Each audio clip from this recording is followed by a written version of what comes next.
Learning is commonly defined as a relatively permanent change in behavior that occurs as a result of experience. Let's unpack this definition a little bit. So first of all, it says that learning is a relatively permanent change. So relatively permanent is a bit of a funny idea, but basically what it means is it's long lasting. It's not here today and gone tomorrow. We don't learn something and forget it the very next day. Otherwise we'd say it hasn't really been learnt. That doesn't mean we can never unlearn something or forget something, but generally speaking, it will last a long time.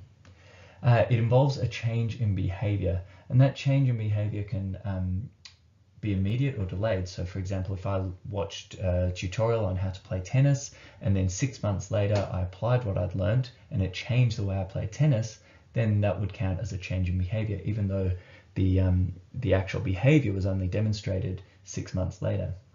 It can also, this is sort of a bit, I don't know, a bit of a funny idea, but it can also be an actual change. So I actually changed the way I play tennis, or it can even just be a potential change that if I have the opportunity to play tennis again, then I will demonstrate that change in behavior. So it can be an actual change or a potential change in behavior.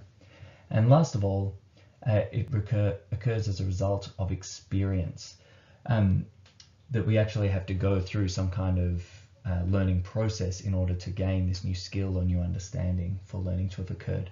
So that result of experience, that can be, the experience can be intentional or unintentional. So I can deliberately set out to learn something, or I might sort of almost accidentally learn something just by exposure to it, or yeah, just so in other words, I can actively learn it, I can set out to learn it intentionally, or I can passively learn it, that just by being exposed to something without even trying, I can learn a new skill. So let's see how this applies to an example. So several years ago now, I learned how to drive a car. That is a relatively permanent change. 10 years later, or probably a few more years than that now, I can still drive. I drive regularly.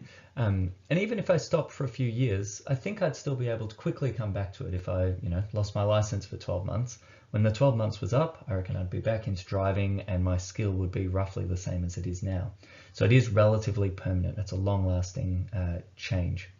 It involves a change in behavior. I didn't used to be able to drive a car. I didn't know how to change the gears. I didn't know how to use the clutch. I didn't know how much pressure to apply. I didn't sit behind the wheel of a car and drive it. So there is a very obvious change in my behavior. I didn't used to be able to have those skills. I didn't used to drive cars. Now I can do it with ease and efficiency.